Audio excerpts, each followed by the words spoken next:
हाँ जी, नमस्कार दोस्तों, आप सबका स्वागत है हमारे यूट्यूब चैनल लीगल पाठशाला पे। चैनल पे फर्स्ट टाइम हो तो चैनल को सब्सक्राइब, लाइक, शेयर जरूर कर देना। ये वीडियो दोबारा से रिकॉर्ड कर रहा हूँ, पहले रिकॉर्ड की थी बट रिकॉर्ड नहीं हो पाई, तो दोबारा से डबल मेहनत करनी पड़ रही है आप लोगों के लिए, क्योंकि सीपीसी कंप्लीट रिवाइज करवाना है। कोई बात नहीं, हिम्मत करके दोबारा से मैंने हिम्मत जुटाई है, क्योंकि ये देखोगे मैंने पूरी वीडियो रिकॉर्ड कर दी थी बट आधे घंटे बाद जब मैं चेक कर रहा हूँ कि वीडियो ही रिकॉर्ड नहीं है, अब दोबारा से वीडियो रिकॉर्ड करनी पड़ी। बहुत बुरा फील होता है भाई, प्लीज़ आप लोग लाइक कर देना, ठीक है। बहुत बुरा फील होता है कि आप एक मेहनत करते हो, आपने पूरी वीडियो रिकॉर्ड कर ली लेकिन लास्ट में पता लगता है कि रिकॉर्ड ही नहीं हुई है, ठीक है, तो बहुत दुख होता है। चलिए तो स्टार्ट करते हैं। हम सेक्शन 112 तक ऑलरेडी कर चुके हैं। इस वीडियो में हम सेक्शन 113 से स्टार्ट करेंगे सीपीसी आपकी। उससे पहले बताना चाहूँगा, हरियाणा एडीए की जो टेस्ट सीरीज़ है ऑलरेडी लॉन्च हो चुकी है, उसको आप लोग ज्वाइन कर सकते हो, परचेज कर सकते हो। लिंक आपको इस वीडियो के डिस्क्रिप्शन में या फिर लीगल पाठशाला टेलीग्राम में मिल जाएगा। साथ के साथ अगर आप जुडिशरी की प्रिपरेशन कर रहे हो तो आप अनअकैडमी ऐप डाउनलोड करके मुझसे पर्सनली पढ़ सकते हो। लीगल पाठशाला 10 जो है, ये कोड यूज़ करके आप जुडिशरी का सब्सक्रिप्शन ले सकते हो, प्लस या आइकॉनिक का। और साथ के साथ में आज रात को 9 बजे हरियाणा एडीए के मोस्ट एक्सपेक्टेड क्वेश्चंस के अंदर हम करने वाले हैं पार्ट नंबर 11। तो रात को 9 बजे फिर आपसे वहाँ पे मुलाकात होने वाली है। तो चलिए स्टार्ट करते हैं हमारा सेशन। हम लोग करें सेक्शन 113। सेक्शन 113, ये देखो टिक लगे हुए हैं, पहले मैं बना चुका था, रिकॉर्ड कर चुका था बट हुई नहीं, क्या कर सकते हैं। सो रेफरेंस का कंसेप्ट है सेक्शन 113 जो है, प्री में काफ़ी बार एग्जाम में पूछा जाता है, डायरेक्ट सेक्शन बेस्ड भी क्वेश्चन आता है। और दूसरा कंसेप्ट जो आपको याद रखना है, रेफरेंस हमेशा हाई कोर्ट में होता है। किन चीज़ों को लेकर होता है? कोई भी कोर्ट है जिसके सामने कोई केस पेंडिंग पड़ा है और उस कोर्ट को लगता है कि इस केस के अंदर एक पर्टिकुलर एक्ट है या कोई एक पर्टिकुलर प्रोविज़न है या कोई ऑर्डिनेंस है जिसकी एप्लीकेशन होनी है, बट उसके रिगार्डिंग कोई क्वेश्चन रेज हो जाता है and as to the validity of that particular act, regulation या ऑर्डिनेंस या उनके किसी प्रोविज़न के रिगार्डिंग, और उनको उस कोर्ट को लगता है कि इस क्वेश्चन को डिसाइड किए बिना हम केस को डिस्पोज ऑफ नहीं कर सकते हैं। और साथ ही साथ में उनको ऐसा लगता है कि हाई कोर्ट और सुप्रीम कोर्ट ने भी इससे पहले इसको डिक्लेयर नहीं किया है इस प्रोविज़न को, तो कोर्ट जो अपना ओपिनियन फ्रेम करके हाई कोर्ट को रेफर कर देती है। नाउ सेक्शन 114 रिव्यू हमेशा सेम कोर्ट में होता है, ठीक है। बड़ा सिंपल सा कंसेप्ट है, आपको सेक्शन बेस्ड क्वेश्चन याद रखना है यहाँ पे। साथ के साथ में 3 ग्राउंड दिए हुए हैं, जहाँ पे कोई डिग्री और ऑर्डर जिसकी अपील अलाउड है लेकिन आपने अपील प्रेफर नहीं की तो आप रिव्यू कर सकते हो। कोई भी डिग्री, कोई भी ऑर्डर जिसकी अपील अलाउड नहीं है तो आप रिव्यू के लिए जा सकते हो। या कोई भी डिसीजन आया है रेफरेंस के regarding from a court of small causes, तो उसके आप रिव्यू के रिगार्डिंग जा सकते हो। 114 ये सारे टिक लगे हुए हैं। अभी थोड़ी देर पहले पढ़ाया था, रिकॉर्ड नहीं हुआ, दोबारा कर रहा हूँ। रिवीजन 115 बहुत इंपॉर्टेंट है, सीक्वेंस याद रखनी है। Reference, review, revision 115। देखो रिवीजन हमेशा हाई कोर्ट में होती है, जनरली रिवीजन वहाँ होती है जहाँ अपील लाई नहीं करती है, और रिवीजन हमेशा जुरिसडिक्शन से रिलेटेड होती है। 3 चीज़ें यहाँ पे दी हैं, जहाँ आपकी जुरिसडिक्शन थी आपने एक्सरसाइज नहीं की, नहीं थी आपने एक्सरसाइज कर ली, या जुरिसडिक्शन थी और एक्सरसाइज की लेकिन गलत तरीके से, इलीगली और मटेरियल इरेगुलरिटी के साथ आपने एक्सरसाइज की। और जब भी आप रिवीजन फाइल करते हैं, रिवीजन का मतलब स्टे नहीं होता है कभी भी, हमेशा याद रखिए रिवीजन फाइल करना is not an stay of the suit. जब तक कोर्ट जो है हाई कोर्ट ऑर्डर पास नहीं करती, जब तक स्टे नहीं होगा सूट के ऊपर। So this is the concept of revision जो आपको प्री के लिए याद रखना है। नेक्स्ट सेक्शन 116 आपको नहीं पढ़ना, 117 नहीं पढ़ना, 118 नहीं पढ़ना, 119 नहीं पढ़ना, 120 नहीं पढ़ना, 121 नहीं पढ़ना, आपको डायरेक्टली 122 पढ़ना है। प्री में कई बार सेक्शन बेस्ड क्वेश्चन आ जाता है कि हाई कोर्ट के पास पावर है रूल्स बनाने की। साथ के साथ में 122 के साथ में 125 पढ़ना है। 123 एंड 124 हरियाणा एडीए प्री में नहीं आने वाला है। 125 similar, power of other high courts to make rules. 122 and 125 2 section है जो पावर की बात करते हैं रूल्स बनाने के रिगार्डिंग। 126, 127, 128 इनमें से कोई भी सेक्शन आपको नहीं पढ़ना है। 129, 130, 131 नहीं पढ़ना है, डायरेक्टली आपको 132 पढ़ना है।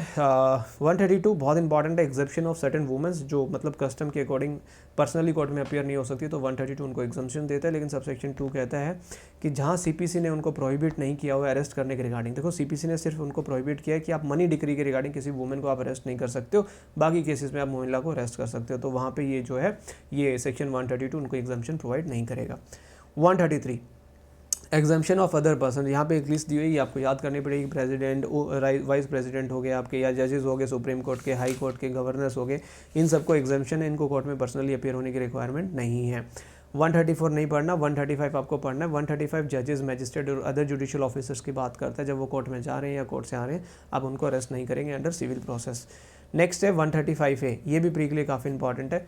यहाँ पे एग्जाम्पशन दी गई है जितने भी मेंबर्स हैं लेजिस्लेटिव बॉडीज़ के, ठीक है, आप उनको अरेस्ट एंड डिटेन नहीं कर सकते सिविल प्रोसेस के दौरान।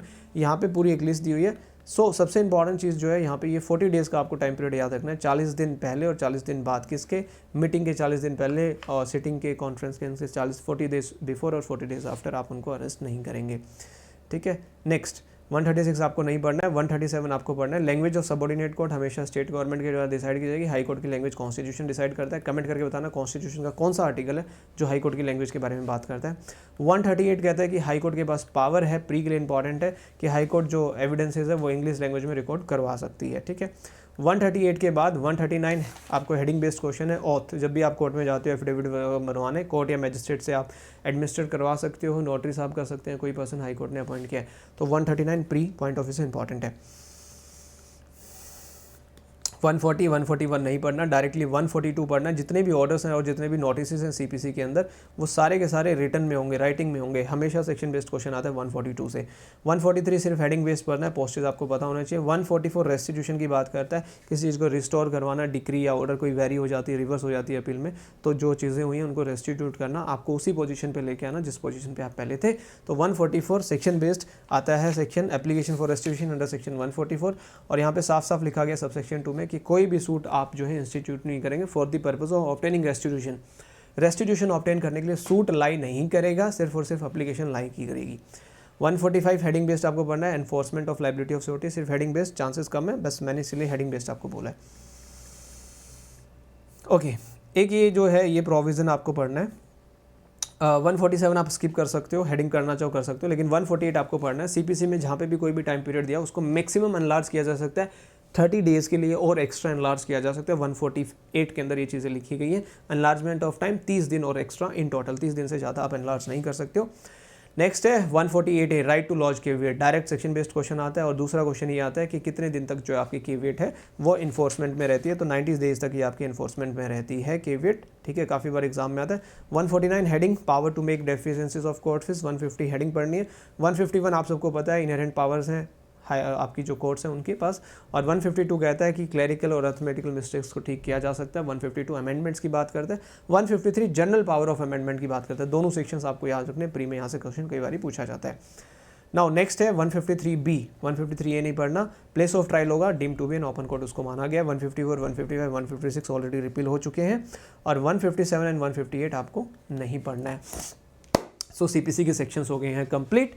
अगर आप चाहते हो कि ऑर्डर भी मैं पूरे कंप्लीट करवाऊं तो प्लीज़ वीडियो को लाइक करें, शेयर करें और चैनल को सब्सक्राइब करें, सो डैट कल से मैं आपको जो है सीपीसी के ऑर्डर स्टार्ट करवा के 4-5 दिन में पूरे ऑर्डर्स, पूरे रूल्स मैं आपको करवा दूंगा Haryana ADA pre point of view से, ठीक है। तब तक के लिए वीडियो को लाइक करें, शेयर करें, और साथ के साथ में हरियाणा एडीए की जो मोस्ट एक्सपेक्टेड क्वेश्चंस की सीरीज चल रही है रात को 9 बजे अनअकैडमी यूट्यूब चैनल पे, उसको जरूर देखें रेगुलर बेसिस पे। और साथ के साथ आप अनअकैडमी में मुझे ज्वाइन कर सकते हो, करण सांगवान सर्च करके लीगल पाठशाला 10 कोड यूज़ करके सब्सक्रिप्शन ले सकते हो, जिससे आपको मैक्सिमम डिस्काउंट मिलेगा। साथ के साथ लीगल पाठशाला टेलीग्राम ग्रुप भी ज्वाइन कीजिए, वहाँ पर रेगुलर नोटिफिकेशन आते रहते हैं अपकमिंग क्लासेस के रिगार्डिंग। और हरियाणा एडीए की टेस्ट सीरीज ऑलरेडी लाइव है, जाइए उसको परचेज कर लीजिए, 799 ओनली फॉर फर्स्ट 500 स्टूडेंट्स। और लीगल पाठशाला 10 कोड यूज़ लगाएंगे तो इसमें भी आपको डिस्काउंट मिल जाएगा। तब तक के लिए बाय बाय, सी यू। मिलते हैं रात को 9 बजे। अब ऑर्डर्स वाली वीडियोस कल आपको मिलेंगी, तब तक के लिए बाय, सी यू।